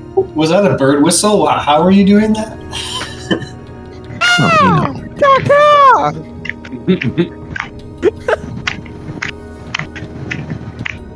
Well, you know. Okay, what do you want us to do? Well, as you guys beat feet, spank planks, exit stage left even, is everyone back? Yep. We're back. Cool. Ben? Ben, are you here? Benjamin?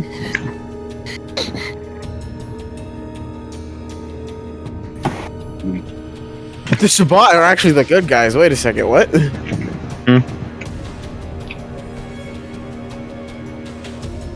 Oh my god, some of these... I should have been reading these way longer ago. These are hilarious. David is a walrus. Cuckoo cock. Where? What? David is a... Okay, we'll give Ben a few seconds. I'm going to grab a quick drink. See you guys in a couple of seconds. Everyone is tough until they see 5 kindred running at them when the guns come out. Then the guns come out.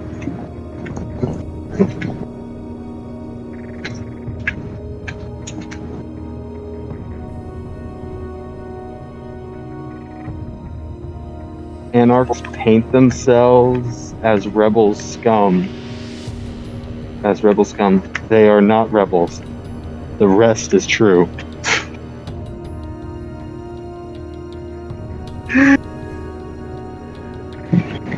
Wow, the Anarchs paint themselves as rebel scum. They aren't rebels. The rest is true. Who wrote all the... Is this all nobody's doing?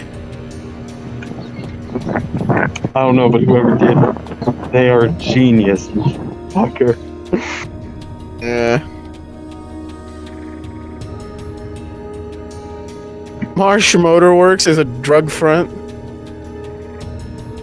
The farmer market is a bed and breakfast for the world is secretly ruled by a bunch of meta gaming sci-fi nerds.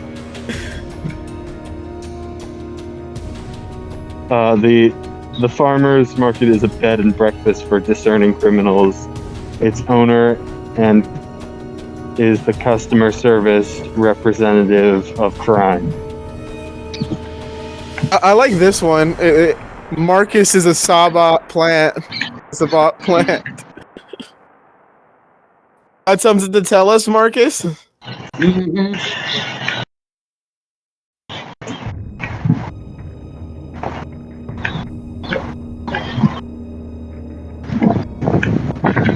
I don't know. I think the winner is still Ben as a weeboo. Yeah. Anarchs are terrorists. There are terrorists. Did I really just say terrorists instead of saying terrorists? Wow, this one is long. Gary, the direct. Nobody loves the game too much to allow anyone to die by a fiat. Wait, what? Look at the very first one.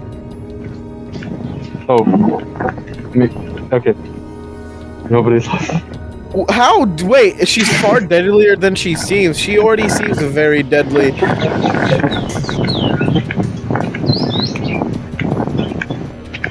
Hey, that's not nobody fucking with us, is it? I hear birds. You hear the birds? Yeah, I hear the bird, because the bird. The bird is the word. Oh. Damn. You walked into that one. I also hear fucking birds in your background. I do too. So they're more. Oh no shit! You're live in your background and wherever you are, Honolulu. Wait, I am the Prince of Rockport. Okay. Oh. Hello. Who's that? And left, then came back. Yeah, while I was on break, it disconnected, so I came back and I kept I hearing. see. Ah. I see. Wonder when nobody's coming back from getting a drink. Nobody is always. I see.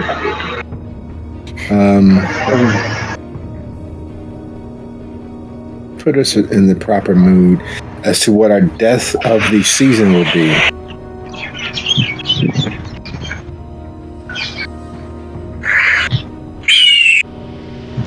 Stop it. Knock it off. So, imagine that with considerably more bass behind it, with considerable more heat behind it.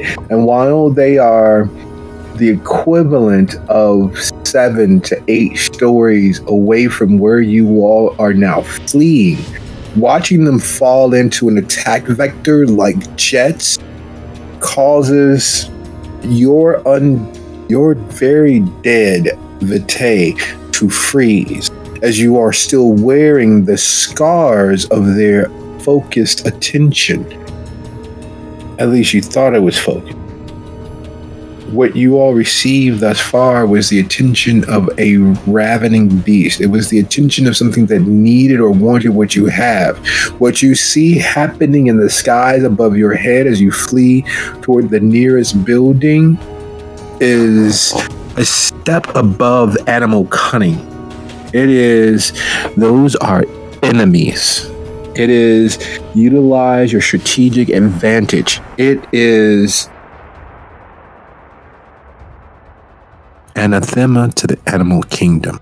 Because when the lion is full, the entirety of the jungle is safe.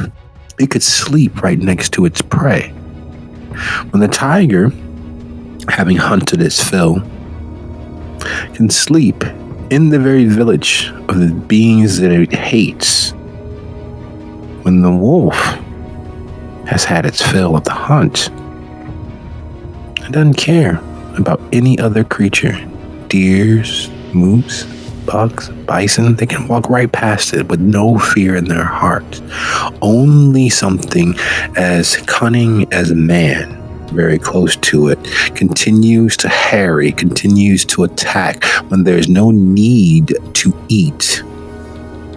And that's what you see happening in the skies above you. These alpha are aligning themselves to target, not because they are still mad with hunger, not because they are ravening, not because they are acting out rage. This is something more. This is an enmity. This is a hate of a specific sort of entity. And it's focusing on you.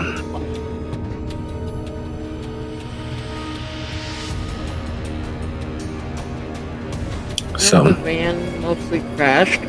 Before Min gets out of the van, she's going to look for an aerosol, a spray can, or like W40, something like that. something like that. okay. Easy enough. Marcus is gonna pull his gun. Leonetti also pulls out his gun. I unsheath my sword. I'm just bracing some intestines.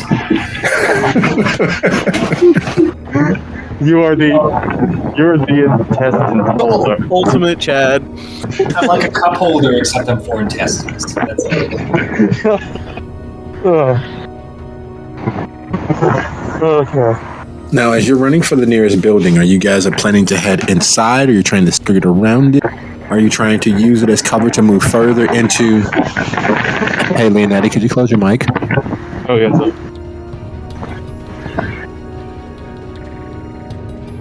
Are you using the building as cover? Are you trying to get inside the building? Or are you going to use... You're going in? We need to control their access. Oh, is there no sewer thing on the floor? Do you remember the maze that was the sewers? When you fought the whites? Yeah, but that'd be get us away from the birds for a bit. 40-pound manhole cover might slow him down. But I mean, if opportunity awakes in any other direction, we'll look at it. But right now, it's all about the building. Yeah. Okay. I just realized, seeing as one white escaped from so long ago, there might be a infestation to deal with. Yeah. And that's a whole nother problem. Yeah. Because those little bastards start out smart. Mm-hmm. So yeah, we're booking feet. Me and Leonetti are rear guarding, with Duma trying to keep Leonetti from tripping over himself, with Mason and Ben in charge of finding a door and opening it. Mm-hmm.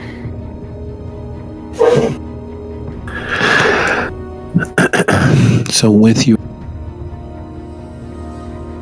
left arm, a scarred, ruined wreck, Ben, how are you going to open your door? How are you going to get you all inside? Are you going to kick it open? Are you going to crash through it? What does the door look like it's made of? Your standard security door, you know, the ones that are metal with a little pane of glass near the top in the center, with it being hollow, the purported deadbolt being enough to deter most people from trying to get inside. And the door clearly swings out.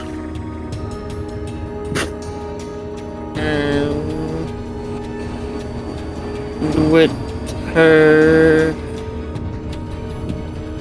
other arm, she's gonna yank as hard as she can.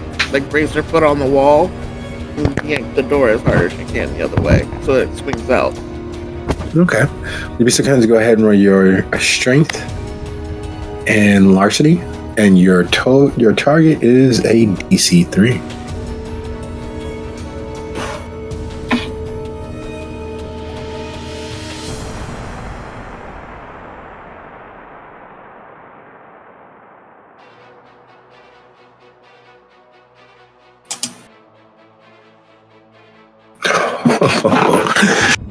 Years upon years of not just your dead strength, but your living strength working with engines and of all sorts, from the cruiser you were assigned to the car you worked on for your father, to the motorcycles you started working on for yourself.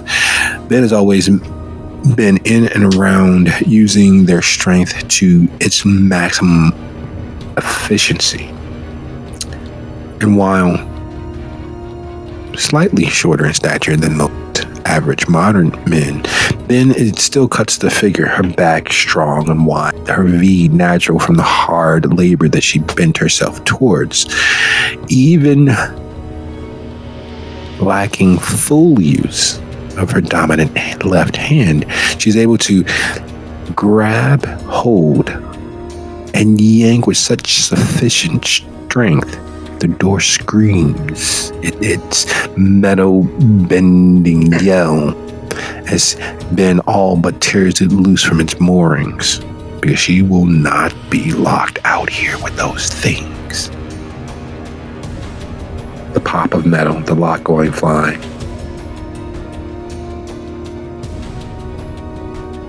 Gary doesn't have, or at least it didn't have, the fastest response time for people bombarding its system with calls. However, in the last few weeks and the last few months, their salary, the police force, has grown exponentially.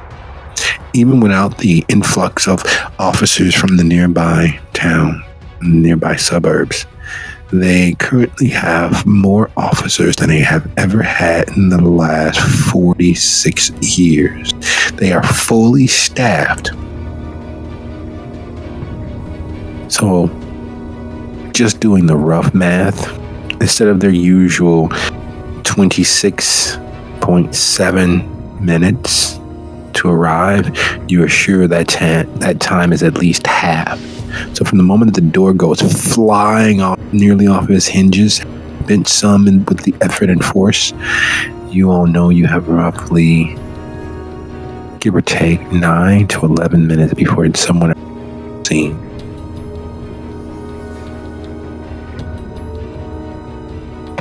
What do you do? We get everybody inside. Yeah, I would be the last one in, since I have the best melee.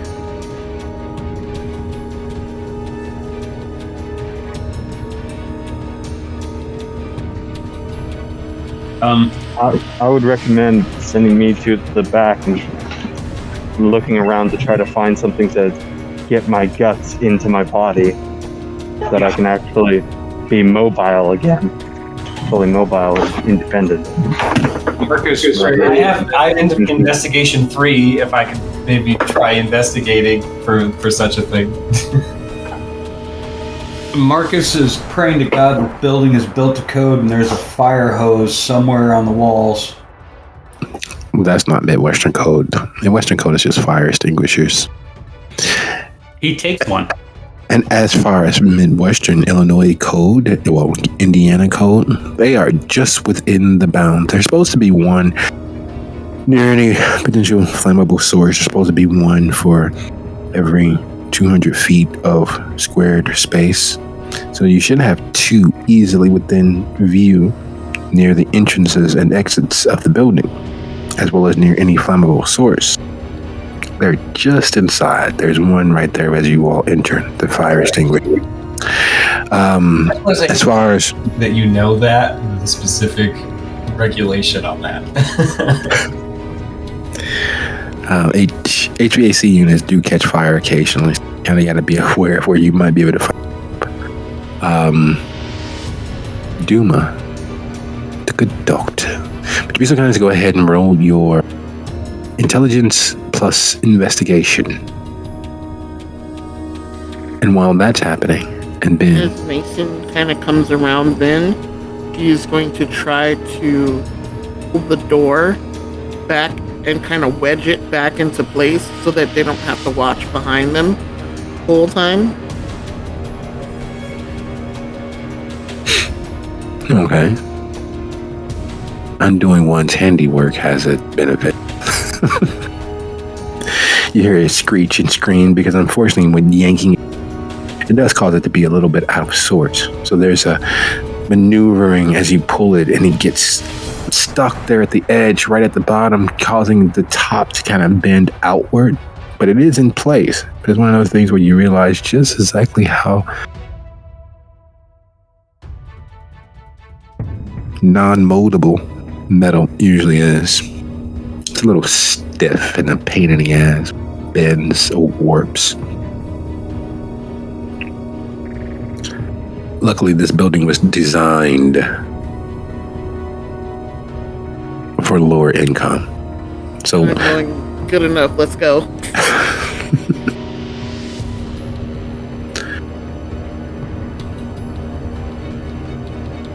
there's a certain highbrow inclination that Duma has in regards to keeping his cover, keeping everything moving smoothly, and keeping that forthright image in everyone's mind.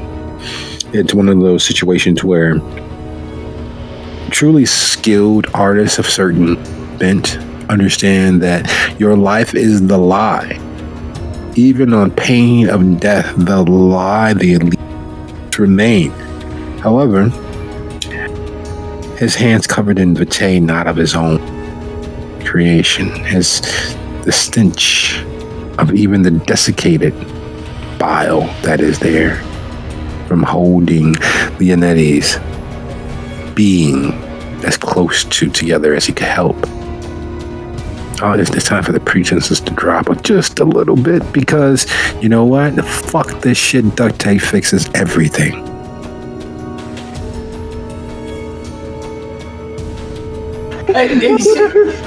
Yes, duct tape fixes fucking everything. Let's go. Your intestines are a bit like a duct.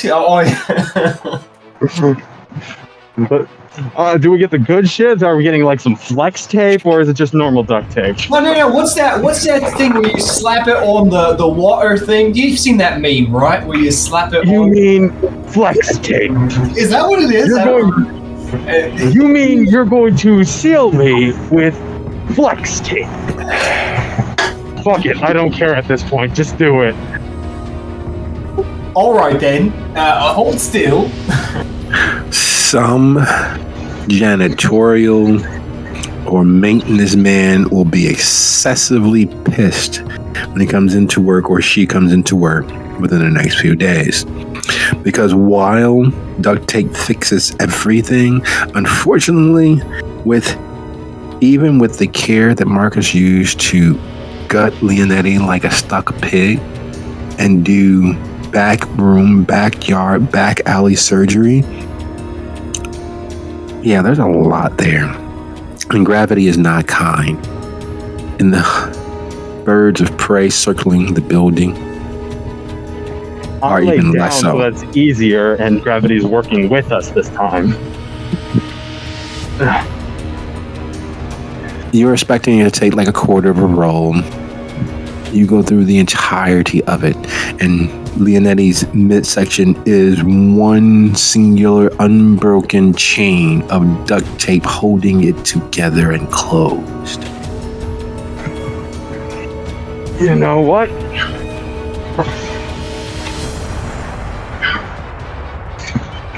I wish that there was a way that I could undo this, because honestly, having my guts flying around feels better than this. But I can't be a sword. But thank you anyways for allowing me to be able to move properly again. This flex tape is most noble. Okay. Now how are we gonna get away from these birds? I doubt that we have the firepower to take them out. Birds are no longer the problem. The cops will be the problem. Yeah. And the cops will run into the birds. So that might buy us a little bit of time, but we still need to worry about the cops. Yeah, especially since we don't have a vehicle anymore. We need to not be here when the cops get here. Yeah, but that raises the question, how are we going to get out of here when the birds are in our way? When we're almost unmobile. We basically have no mobility comparatively. Well, if we can find the parking lot for this building, we should be able to get some kind of conveyance. Okay. We can get to that conveyance without alerting the birds too much, because they're going to be concentrating on getting at us through the door that we broke. So, you or me go stealth and exits the back door. Actually, that might be good for me. I'm very quiet. So the hallway we're in, it's a street access security fire door from the sidewalk into a hallway, right? Mm-hmm. There's apartments leading off left and right. Yes. And I'm assuming that we have made a fair amount of noise at this point? Yes. Very much so. Does the hallway lead straight through the building to the other side, or does it bend and twist?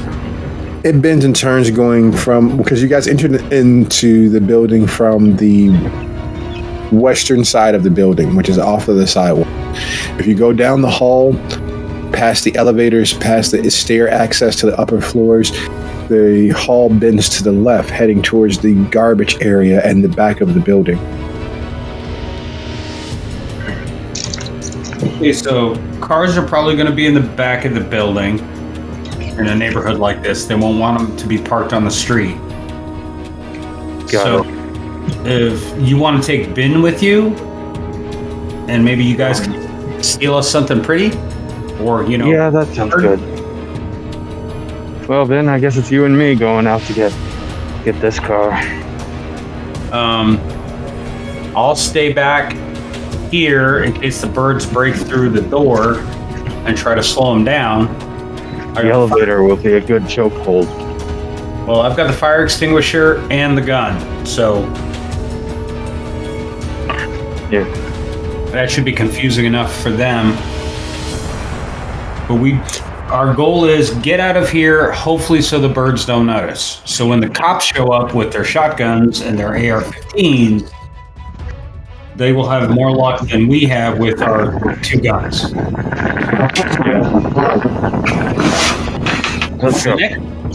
The next part is Mason's job and Duma's job.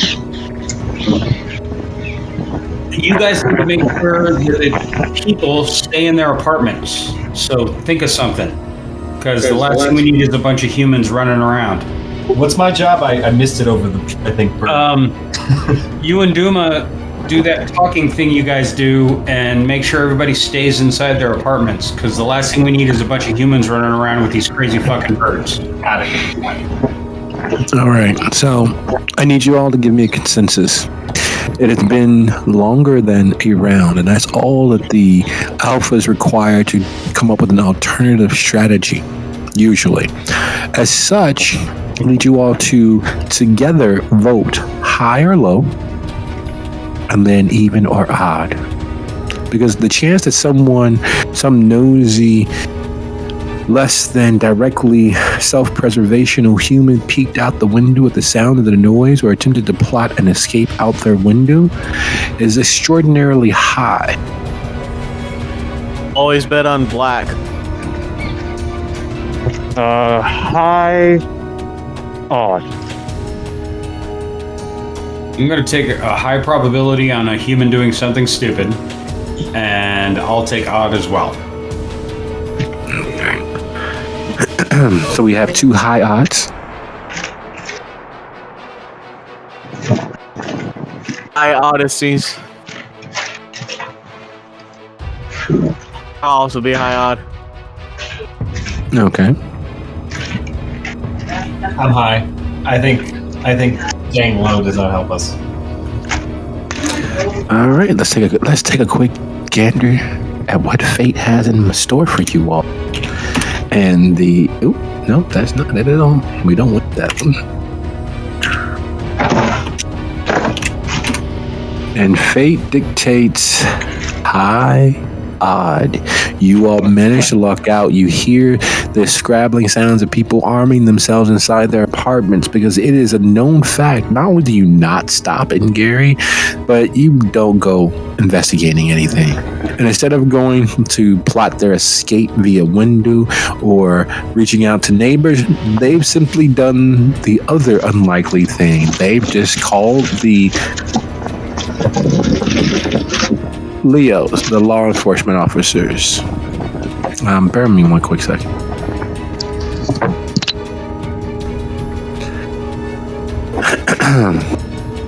Having called the law enforcement officer with so many calls back to back with their new surfeit of members has decreased your time. As you all, as Leonetti, and Ben make their way out of the building, would you all be so kind, Leonetti and Ben, to roll your target number being 4 with your target number is going to be 4. Your difficulty or dice pool that you'll be using will be your wits for Ben plus either crafts or technology to find a card that would be suitable because you want speed and durability. And Leonetti, yours is stealthing you both there quietly without attracting any attention. So your roll will be dexterity plus stealth. Okay, this is going well. Okay, yeah. And of course you get to add your celerity because you have death, correct? Huh? Oh, yeah. That's even more. Yay. And my challenge rating is 4? Correct. What the fuck?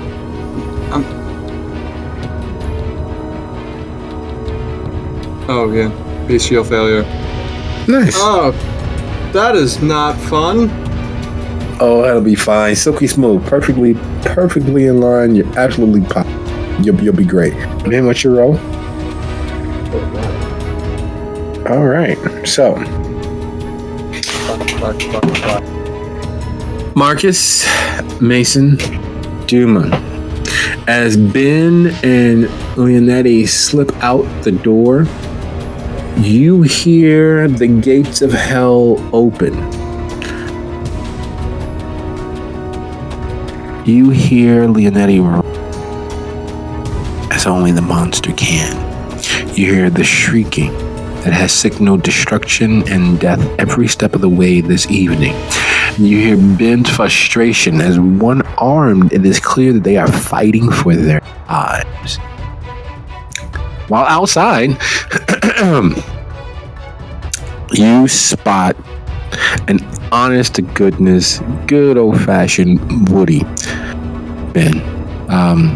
It's a horrible vehicle by today's standards. However, it was capable of reaching decent enough speeds for escape velocity for most races. It was the precursor to our modern sports utility vehicles. Station wagons typically have a sort of connotation, and it was valid. It was used primarily to lug family members to and fro. And that last seat by that back window, by the back hatch, was hell for every family that took any long distance drives with more children they had space.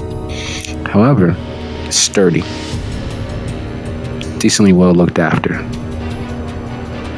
And as you all grow closer to it, you know that with it being an American classic, nearly vintage, hot wiring it will come as easy as tearing a hole in the tissue paper, until one of the offending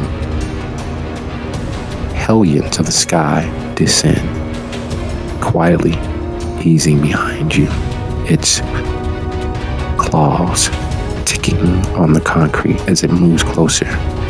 And just as it's investigating, Leonetti sees it.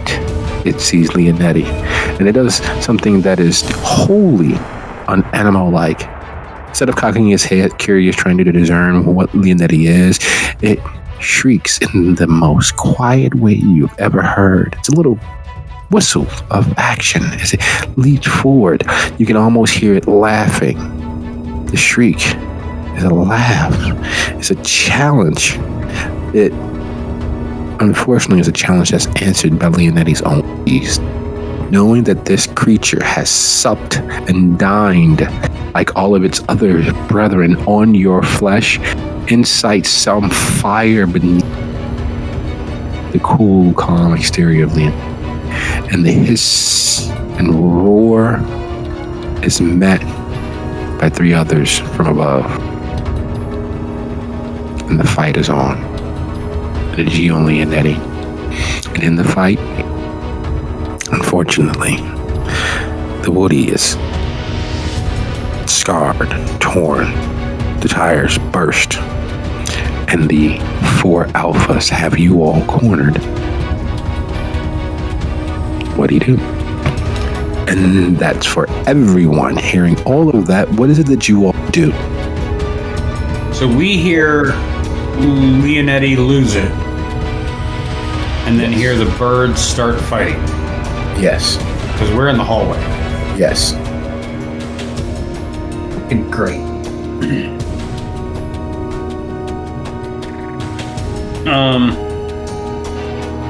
Marcus is going to,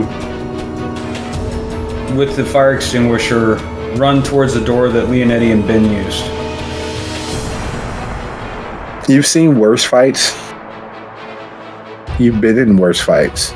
But it is, without a shadow of a doubt, that the swooping and diving and the circling is a clear sign of Leonetti and Ben being outmaneuvered. The signs of the battle thus far have reached the point where you can see shattered glass around them. You see torn bits of metal hanging from the vehicle closest to them. And you see that these 4 alpha are moving in such a manner to keep Ben and Leonetti pinned between them so that they can have maximum efficacy of getting to them. Yeah, but I got something for their asses. Me too. Well, as I turn the corner, I'm going to be as disruptive as I can be with what I have on me. So I pull the pin on the fire extinguisher and just let her go. Filling the entire area with a cloud of CO2 smoke.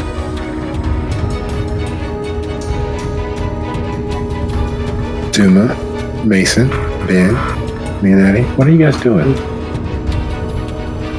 Remember the propellant that been on her way in? Mm-hmm. It's not going to take her much strength to press it. She's going to use her good hand and go for her lucky lighter in the back pocket. Make a flamethrower for that shit. Is it possible? Go on. I was Leonetti, knowing the hunt and the hunger of these creatures, decided to use a combo of use animalism, sense the beast, to lock onto them and fire at them. Lock onto their, to know their location. Stay vigilant. Is it possible that to retcon it slightly, that when I found the flex tape, I also found one of those fire extinguishers we mentioned, and that I'm going to use a fire extinguisher and spray it at a bunch of them as they approach to, I don't know, blind them. Okay. And we'll probably mess up their sense of smell too. Okay, definitely. That can work. And Mason? Dang, I don't.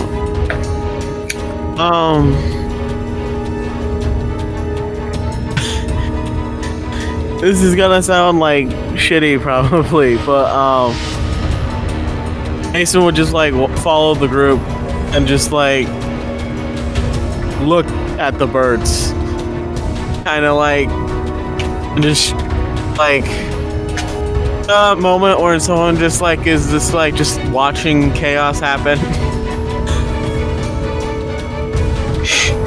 Okay. So before to adjudicate anything else at that point, here's what I need you all to do. Because in situations like this, in moments like this, in chaos like this, the plan is always valid until someone's punched in the nose, or until someone loses a finger, or until some kindred is beheaded. The matter at heart is that the beast is a predator, and is also at heart a coward. It will do almost anything to preserve its own existence. Would everyone be so kind to roll 1/3 their humanity plus will? Unspent. 1/3 humanity plus what? Your unspent willpower. Okay.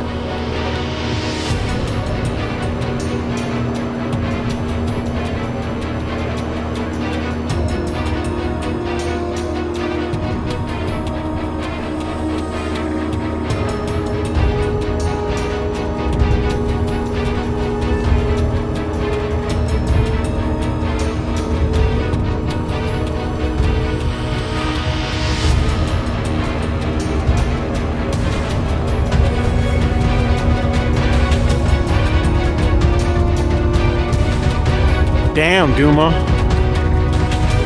I got lucky there. Fire extinguisher. Ben?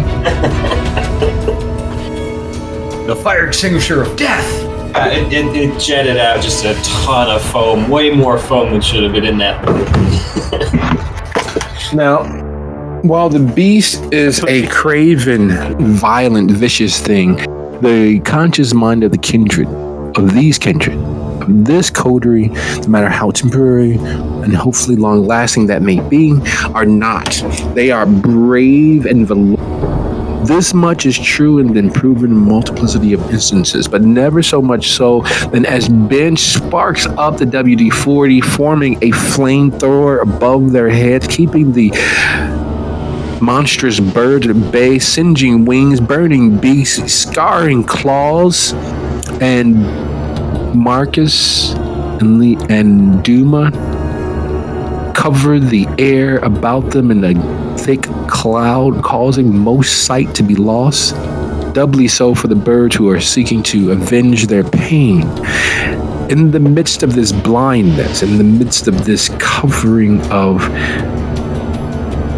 flame-damping chemicals, the report of Leonetti's gun, drowning out his own hisses and snarl, anger. The ending result of it all, when the dust settles literally over every kindred present, when the flames stop, and the shrieks of the hawks die to a dull roar, there are bodies, carcasses of the hawks and ravens and other birds of prey across the ground. The sound of sirens growing closer. You all spy towards the sky, the alpha circling, directing their last 6 members of the flock that would have clearly and easily torn through the city if not stopped by your efforts, if not antagonized by your survival needs, by your ability to not just simply sit still and die, by your ability to suffer through the pain, to smile at the scars, and hold on to that dream and hope of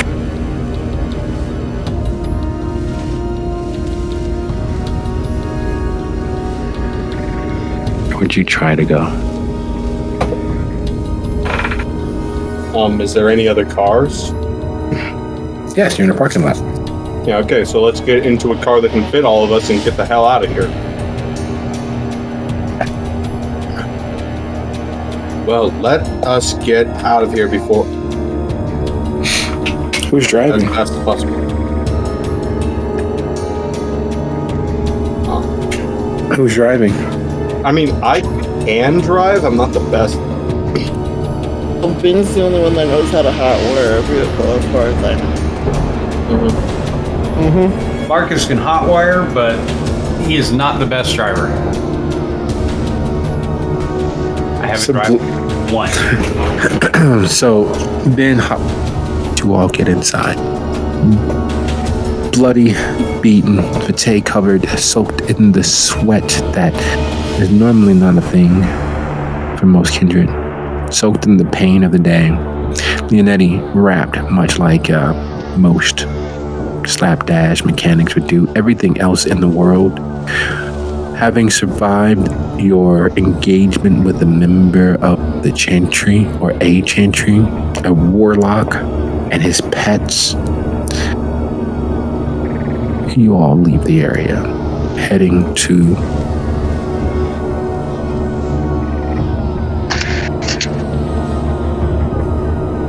the university, so 53rd and south.